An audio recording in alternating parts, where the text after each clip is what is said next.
Why hello there friends, how are you guys doing today? It's Emma here, the Bookish Princess. I have a little book haul for you, kind of a mini one because I didn't order a whole lot of books, but I had a few that I had my eye on. So I thought I would sit down and do a quick video to show you what I got.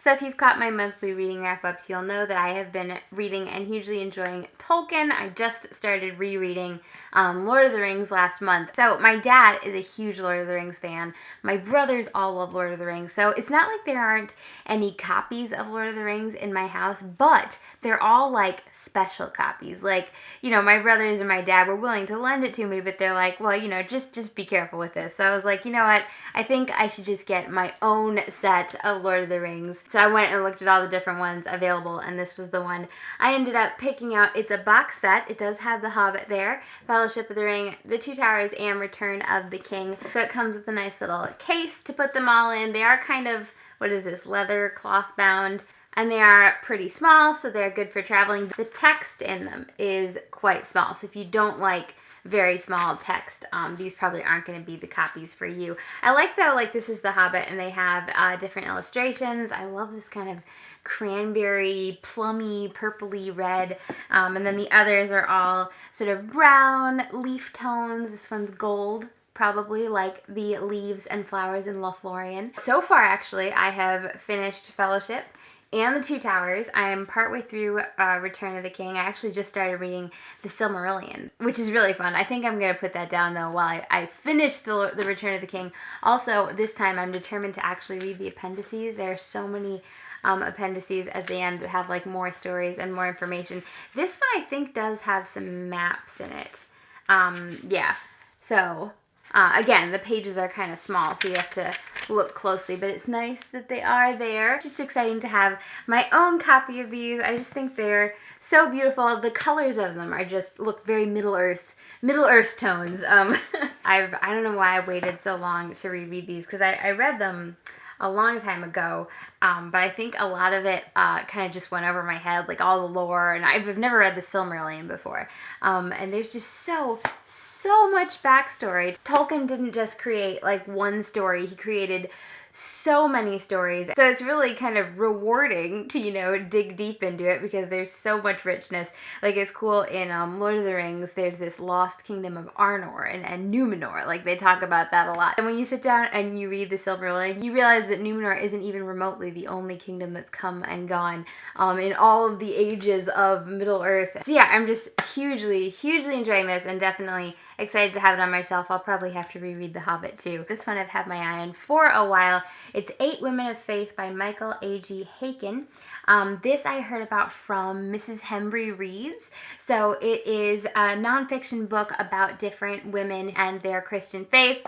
The main reason I got it is because one of the women is Jane Austen. The other ones I'm not sure I've really heard of. Jane Grey, Anne Steele, Margaret Baxter, Esther Edwards Burr. Wait a minute, she's not related to Aaron Burr, is she? I don't think she is. No, she couldn't be, because Aaron Burr's daughter was named, of course, Theodosia. I just posted my vlog. We went to see Hamilton in New York City, so I've still got Hamilton on the brain.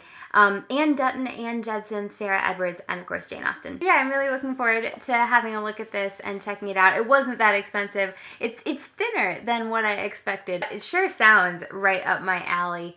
It says, throughout history, women have been crucial to the growth and flourishing of the church. Historian Michael A.G. Haykin highlights the lives of 8 of these women who changed the course of history, showing how they lived out their unique callings despite challenges and opposition, inspiring modern men and women to imitate their godly examples today. I was a little bit surprised that none of these are saints, because there are so many amazing women saints. I know I've mentioned lots of them before: Teresa of Avila, Catherine of Siena, Julian of Norwich. So I think these might be more Protestant rather than Catholic, but yeah, I'm excited to read more about and get to know all of these 8 women of faith. There's a theological theme going in this book haul, which I didn't even really intend, although Lent is coming up. I'm a Roman Catholic, so I celebrate Lent. And I've never really kept a Lenten journal or anything, but when I saw this from Blessed Is She, I really wanted to check it out. Blessed Is She, in case you haven't heard of it, is an online community for Catholic women. They post daily reflections and blog posts, and they do these journals for Advent and Lent. I've always admired them from afar, but when I saw the listing for this one, I thought, you know what, I'm going to give it a try. This one is called She Who Believed, so it's a Lenten journal, a Lenten prayer devotional, written by Laura Kelly Finucci for Blessed Is She.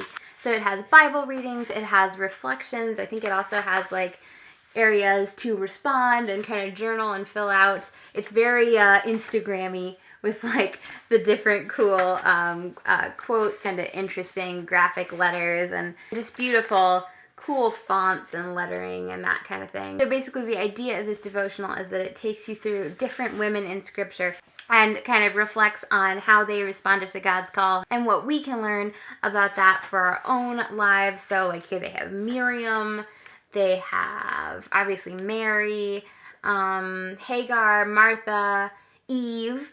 Here's Hannah's page. So yeah, I was just really intrigued by that way of setting it up and kind of looking at She Who Believed, all the different women in the Bible. So yeah, in case you aren't familiar with Lent, that's a pretty good description of it right there. It's a season of prayer, fasting, and almsgiving before Easter. My family always gives up chocolate for Lent, and this year the first day of Lent, Ash Wednesday, is on Valentine's Day, which I'm kind of bummed about. I'll have to eat all of my chocolate on the 13th instead of the 14th. Another thing I'm going to try to focus on this Lent is being more mindful about the time I spend online. Obviously, I think the internet and social media can be fantastic tools for connecting with people you never would have met, for finding information, for learning new things. But on the other hand, the internet can also just be a time suck, and you can waste so much time on it, and of course, you can get to comparing yourself with other people and the things they post, and that's never a good thing. So many of these social media platforms too, like even though I use them and enjoy them, I also am frustrated by sort of how greedy they are, like for your time. It's like they try to trick you into spending more time on their site, sending you notifications for things that you don't care about. They just want to keep you on their app. And there's an article from The Guardian not too long ago about how when you look at the brain science, like social media can be addictive. And all these companies that run these apps are playing into that and trying to make you addicted to it. And it's like I never want to get to that point, you know. I know I sometimes spend more time than I would like to on social media. So if you see me around on Instagram or Twitter a little less during Lent, that's why. I am going to go to one video a week here on YouTube instead of two. So there'll still be something new every week. Probably I'll stick with Monday as my upload date. And of course, there'll still be new podcasts over on Disney World A to Z, and there'll still be new travel vlogs over on Patreon. But yeah, I think it'll just be good to have a little bit of an internet detox during Lent. Ooh, did I show you how it says The Hobbit and Lord of the Rings in gold on the back of this thing? I just think it's lovely. I'm going to have it out on my desk, I'm sure, just to look at. Is it going to stay there? So I hope you guys enjoyed the video. I'd love to hear from you down in the comments if you've ordered any books lately or what you're reading, or if you're getting ready for Lent. If you haven't yet, make sure you subscribe down below. Give this video a thumbs up. I'll talk to you again soon, guys. Until then, have a magical and a bookish day. Bye!